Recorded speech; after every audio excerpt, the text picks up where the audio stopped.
Shalom, estamos iniciando mais um programa Reconectar. Espero que esteja tudo bem com a sua vida e que nós possamos essa tarde, ou esse horário, assim que você puder estar assistindo, esteja se alimentando de um ensino muito bom para a sua alma. Apesar que nós vamos falar hoje da vida após vida e falar de alguns aspectos que eu sei que tem muita curiosidade, as pessoas perguntam muito a respeito disso. O que acontece após a morte? O que é essa palavra Gehinom, que está também colocada no hebraico, ou na cultura, ou no ensino judaico, na tradição judaica, e que muitas vezes é também traduzido por purgatório. Vamos analisar todos esses pontos, porque é necessário que nós possamos compreender isso à luz da Torá, à luz da palavra. E assim nós vamos prosseguir no nosso programa de hoje e que o Eterno assim te encha de conhecimento e sabedoria. Amém?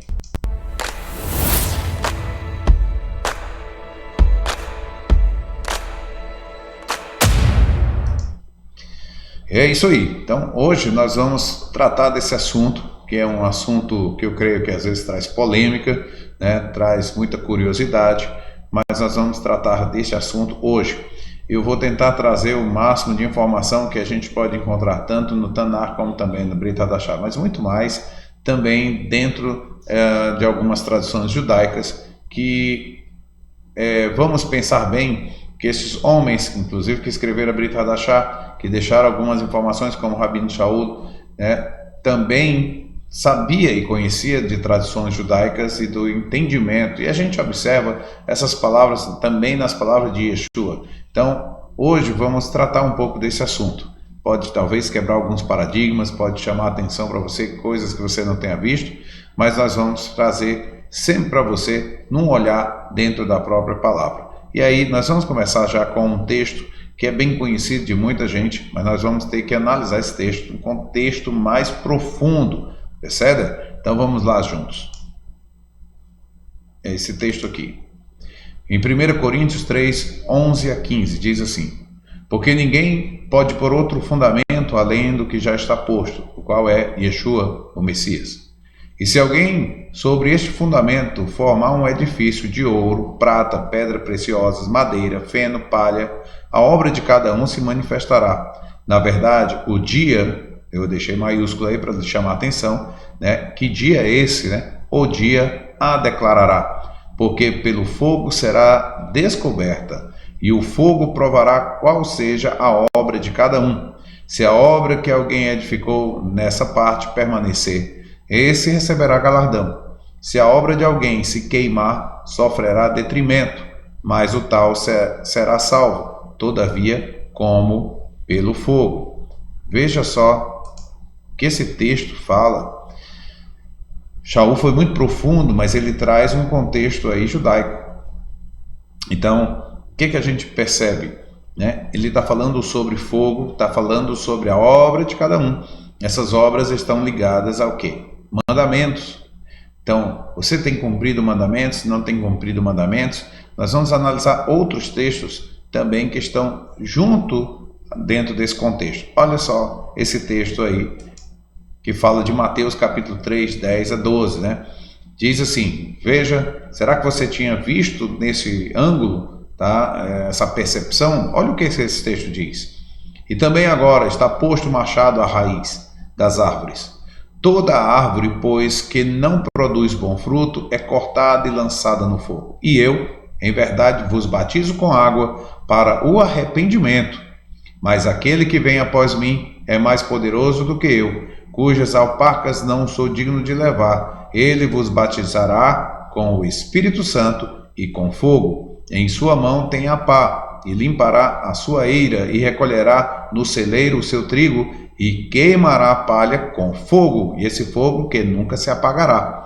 Então presta atenção que está tudo dentro do mesmo contexto. Se você olhar mais acima, ele diz que o machado está já à raiz das árvores, cortada e lançada no fogo. E depois ele diz que virá um maior do que ele, que batizará com o Espírito Santo e com fogo. E depois fala que ele limpará a eira, recolherá no celeiro o seu trigo e queimará a palha com fogo que nunca se apagará.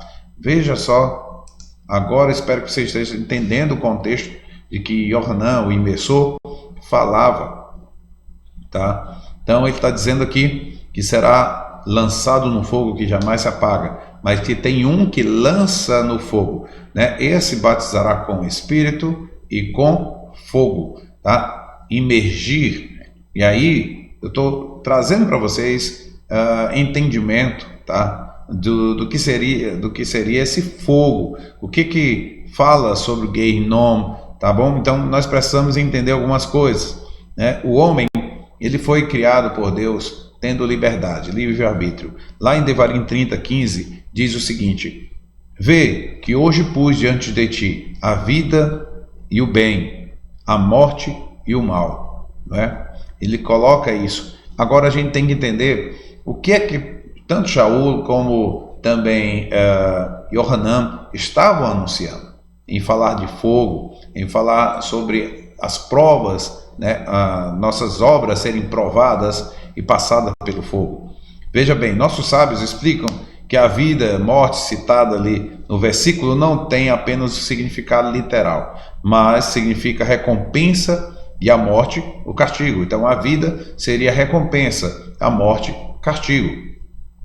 Ok? Então isso é muito interessante, porque a gente acabou de entender, nós estamos falando agora do que os sábios diziam, liga isso ao contexto daquilo que o Rabino Shaul deixou bem claro, né? Se alguém tem obras, esse receberá recompensa, todos passando pelo fogo, mas se alguém não tem obras, quer dizer, palha, madeira e feno, esse, né, sofrerá detrimento, mas pelo menos se salvará e será como quem passou pelo fogo. Dá para entender agora uma profundidade maior, porque ele também coloca o dia, naquele dia. Então há um dia de julgamento, há um dia que a gente passa por um julgamento. Isso acontece no dia que a gente encerra a nossa vida nessa terra. Isso você vai entender do autor de Hebreus, que diz isso: ao homem é dado a morrer uma só vez, depois disso segue-se o quê? O juízo. Então ele vai ser julgado e ele vai ter que ser tratado. Por quê? Tratado. Como assim? Esse fogo é para condenação? Não. É aí que as pessoas têm que compreender, tá? Olha só que Shaul mesmo disse que mesmo os que têm pedras preciosas e tudo mais, passa pelo fogo e sobrando alguma coisa, recebe recompensa. Então, não é um fogo para a condenação. Isso aí é diferente do contexto das almas dos ímpios, tá certo? Nós estamos falando de vidas que vão ser julgadas segundo as obras, segundo o cumprimento de mandamentos, se cumpriu o mandamento, se não cumpriu, se afrouxou os mandamentos, e a gente tem que lembrar isso que estão nas palavras de Yeshua, tá certo? Então não estou criando aqui uma doutrina nova, não estou dizendo heresia, por isso que eu estou apoiando os textos aqui para cada um poder entender. No próprio Talmud, nossos sábios afirmam que não existe recompensa suficiente para uma mitzvah neste mundo material, somente no mundo vindouro. Então, o próprio Maimônides, em suas leis sobre Teshuvah, explica que a principal recompensa para as mitzvot é o paraíso, é o Gan Eden, tá? Para onde se dirigem as almas após a morte. Essa é chamada a vida eterna. E é a explicação do dito Talmud que afirma que os justos, mesmo após a morte, são chamados de vivos. Interessante, né? E Yeshua, falando com os saduceus, ele disse que Deus não é Deus dos mortos, mas Deus dos vivos. Então nós estamos tratando aqui de assuntos que estamos falando do Talmud, Maimônides, e olha só as palavras de Yeshua, ele diz isso: Deus não é Deus dos mortos, mas Deus dos vivos. Ele diz: eu sou Deus de Abraão, de Isaac e de Jacó, Deus dos justos. Os justos estão vivos. Então, eis que aproximando dele, um jovem disse-lhe: bom mestre, que bom farei para conseguir a vida eterna? Lembra disso? Um jovem chegou para Yeshua e fez essa pergunta, né? O que é que eu faço para herdar a vida eterna? Vamos ver então esse contexto. Mateus 19, 16, 17.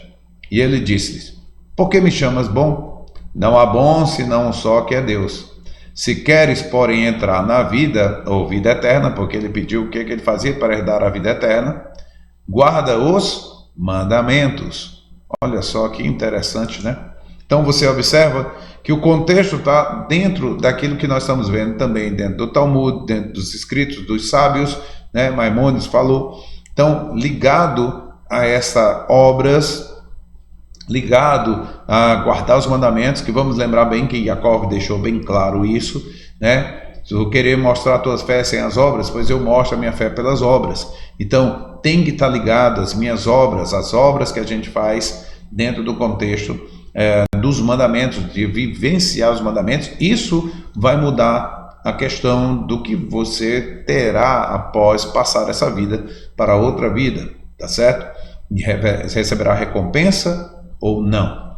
Isso aí foi colocado pelo Eterno, foi citado por Yeshua. Então, nós vamos seguir à frente. Estamos dando aqui a ideia que o Gehinom seria esse fogo que prova cada um, entendeu? É isso. Então, muitas vezes é traduzido como purgatório. Só que vamos lembrar que a religião cristã católica, ela traz essa história do purgatório distorcendo, assim como muita coisa judaica foi distorcida, tá? Então leva para um outro sentido.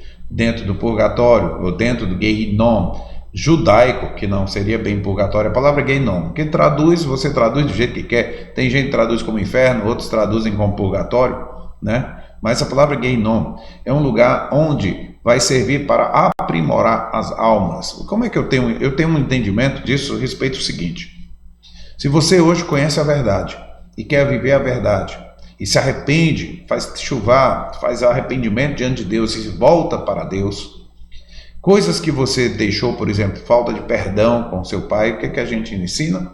Vai lá, pede perdão, vai se reconciliar com seu pai, não é verdade? Nós temos o ensinamento também que se você defraudou alguém, você tem que recompensar esse alguém. Lembra de Zaqueu? Zaqueu, ele disse para Yeshua, né? Vou repartir meus bens com o pobre, e se eu defraudei alguém, se eu enrolei alguém, se eu usurpei algo de alguém, devolverei a ele 4 vezes mais. E o que Yeshua disse? Hoje houve salvação, libertação nessa casa. Então o que acontece? Zaqueu tinha o tempo de vida para poder repor isso, e principalmente, não é para aqueles que já perderam, isso é questão de justiça sim, mas também a própria alma. Olha quem se beneficiou com salvação: Zaqueu. Então a alma dele passa a ser livre, é o que a gente tem que compreender.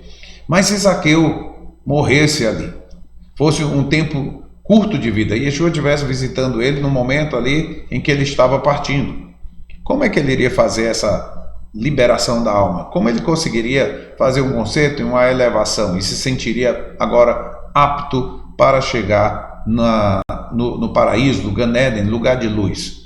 A alma dele está contrita, a alma dele estaria percebendo aquilo, porque às vezes a gente pensa que após a passada dessa vida para outra, a gente se torna uma outra coisa. Não é verdade, a vida continua. Então, aqueles mesmos pensamentos, ou talvez até entendimento agora do que poderia ter feito e não fez. Então, o que vai acontecer? Existe esse momento aí do Gehinom para que ela possa se sentir totalmente livre para alcançar o Gan Eden. Isso, não estamos fazendo isso alheio ao Mashiach. Lembra o primeiro texto que nós falamos? Que não existe outro fundamento, o próprio Yeshua, o Messias. Todo esse projeto, ele está fundamentado em Yeshua. Shaul deixou isso bem claro. Então vamos lá. Namanides explica que a recompensa do paraíso ainda não é um objetivo final. A recompensa definitiva será a ressurreição dos mortos. Lembra, nós falamos isso nos vídeos passados a respeito da questão da doutrina judaica, ressurreição dos mortos, que ocorrerá na era messiânica. Quando o Mashiach vier, mortos irão ressuscitar.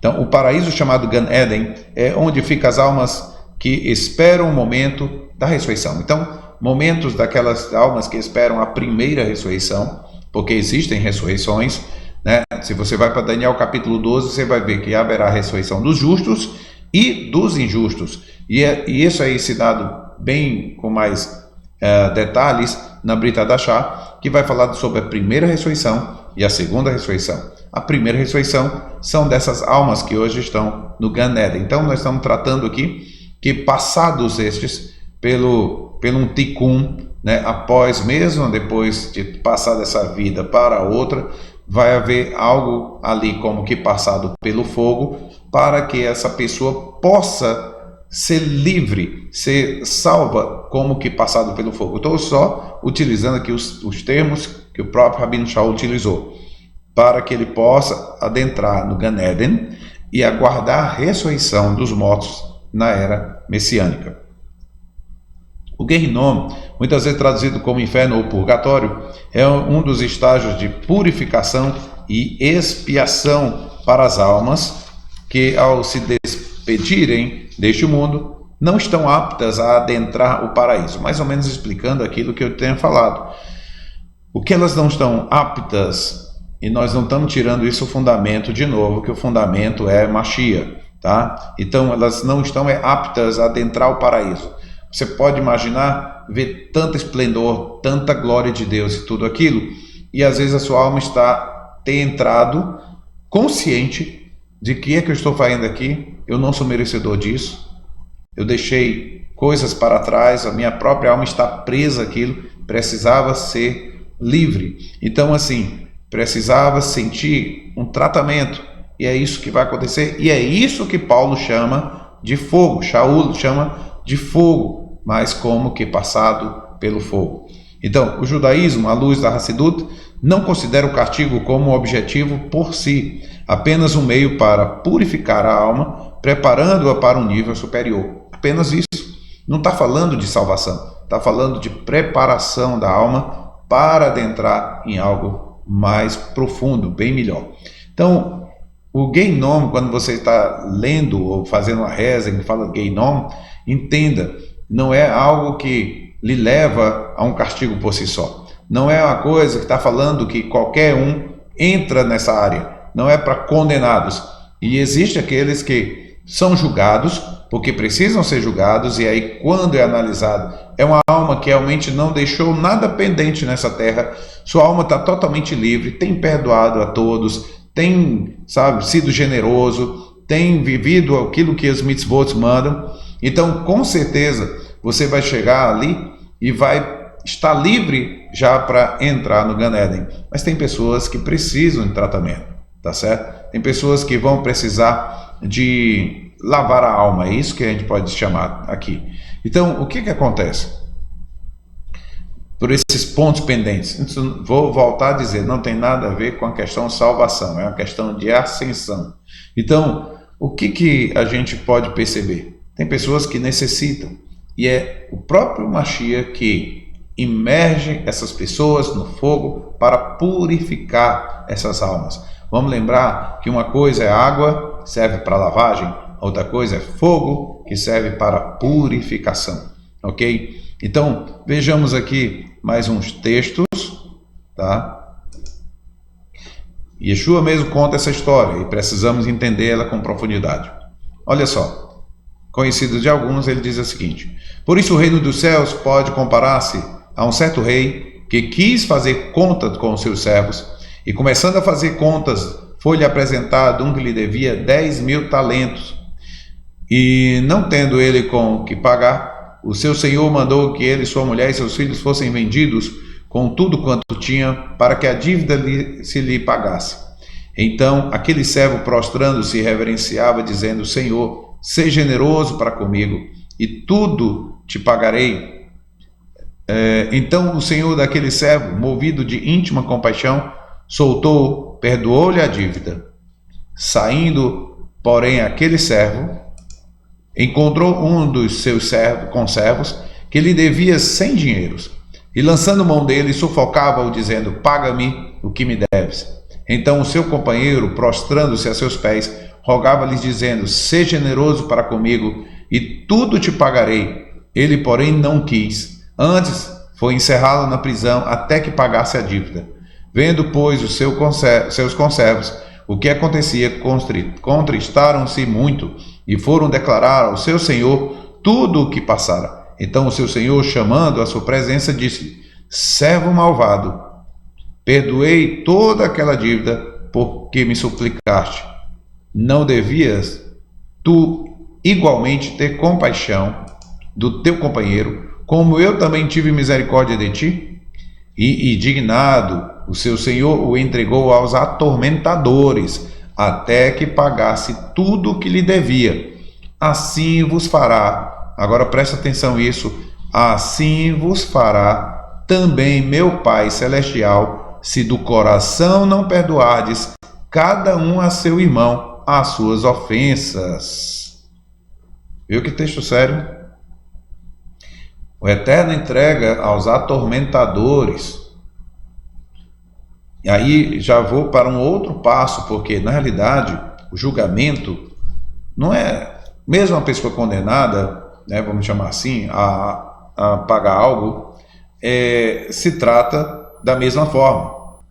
Pessoas que recebem julgamentos não positivos, vou chamar assim, muitas vezes pode receber uma multa, pode receber uma prisão a domicílio, uma prisão em cárcere privado, e vai ter níveis e níveis, né, de punição, vou chamar assim. O que a gente pode imaginar? Próprias palavras de Yeshua fala, ai de ti, Corazim, ai de ti, Betsaida, porque se os milagres que foram feitos em ti tivessem sido feitos em Sodoma, eles teriam se arrependido, pois eu te digo que naquele dia, de novo, o dia, haverá mais rigor para ti do que para Sodoma e Gomorra. Então, olha só, existem níveis, tá, no julgamento. Existem aqueles que, volto a falar, né, porque é uma linguagem que as pessoas conhecem muito quando fala sobre salvação. Mesmo dentro, vou chamar assim, dos salvos, os níveis são diferentes. Tem pessoas que foram apenas como que passado pelo fogo. Como é que ela vai ser esse tratamento, o que é chamado que passado pelo fogo? Existe um tratamento a ser feito aí. E existe os outros que recebem galardões, né? Recebem recompensas. Essa recompensa a gente vê já passando direto para onde? Para o Gan Eden, para a vida. Então, é isso que as pessoas precisam meditar um pouco mais. E não é à toa que lá em Mateus também, capítulo 5, Yeshua chega e diz assim, aquele que afrouxar o menor desses pequenos, o menor dos mandamentos, e ensinar, será chamado menor no reino dos céus. Tem que perceber o que ele quer dizer com isso. Assim como também aquele que cumprir o menor desses mandamentos e ensinar, será chamado maior no reino dos céus. Então preste atenção que aqui tem reino dos céus, mas o próprio Yeshua, nessa parábola que contamos agora, ele diz que o reino dos céus é comparado a isso, ok? Então ele fala do rei, né, que perdoou o servo que não perdoou com o servo, e aí vamos ver dentro desse reino o que muitas vezes o Pai Eterno vai ter que utilizar para poder aplicar justiça e até que pague o último centavo. Então existe uma liberação após estar pago todos aquela dívida. É o que a gente tem que compreender, tá? E dentro do judaísmo diz que esse tempo aí, né, dessa correção, dura no máximo até 12 meses. Então, veja só, como tudo isso também é misericórdia do Senhor. E, na realidade, quem faz esse processo com as almas é o próprio Mashiach. Por isso, Yohanan vai dizer, este vos batiza com espírito e com fogo, dentro do contexto que o machado estava já raiz e iria levar aquilo ao fogo. E também lá na frente, que vai falar sobre as obras e também vai falar que vai limpar a sua ira e vai pegar aquilo que é palha, né, feno, e lançaria onde? Também na fogueira. O que Shaul deixa bem claro, dizendo que se a obra de alguém é madeira, palha e feno, esse vai queimar tudo, mas vai ser salvo como que passado pelo fogo. Eu espero que você tenha compreendido onde a gente quer chegar. Então, na verdade, eu não estou falando aqui que todas as almas passarão dessa forma e chegarão lá. Não, essas que estão dentro do fundamento do Mashiach, que compreendem as próprias palavras que o Mashiach falou, Yeshua, em relação a guardar os mandamentos. Quer dar a vida eterna? Aquele rapaz queria saber. Guarda os mandamentos. Foi isso que Yeshua apontou. Olha, Mateus capítulo 7, ele também diz assim, Nem todos que me dizem Senhor entrarão no reino dos céus, mas os que fazem a vontade do meu Pai. Então, observa aonde Yeshua está querendo nos levar. Qual foi a função da mensagem que Yeshua veio trazer para o homem, para levar o homem de volta ao eterno, apontando para a prática dos mandamentos. Isso é maravilhoso. Agora, quem me possibilita e me liberta para que eu possa caminhar segundo os mandamentos? Aí entra o papel do Mashiach. Ele me liberta para que eu entre agora, seja capacitado a guardar os mandamentos. Mas se depois que eu sou livre e eu chego e volto para a transgressão, é isso que diz lá em Hebreus capítulo 10, o autor de Hebreus capítulo 10, que estes aí, a expectativa agora é de um fogo eterno. Não é o Geinom, não é esse momento de tratamento, é outro ponto. Aí é aquela questão do que vão perecer, e o que diz Daniel 12, uma condenação e um desprezo eterno. Tá? Então, é observar esses pontos que eu queria trazer para você, e nós estaremos na segunda-feira, então, tratando isso com uma live com nossos irmãos. Então, você que está assistindo hoje, já pode lançar perguntas para nós dentro do próprio compartilhar desse vídeo, e aí aproveita também, dá o seu like, compartilha, comenta, nós estamos aí esperando por você. Não esqueça de se inscrever também. Então coloca lá embaixo os comentários, perguntas também, que a gente pode tratar já na segunda-feira na nossa live. Certo? Que o Eterno te abençoe grandemente e te encha de Shalom. Shalom a todos.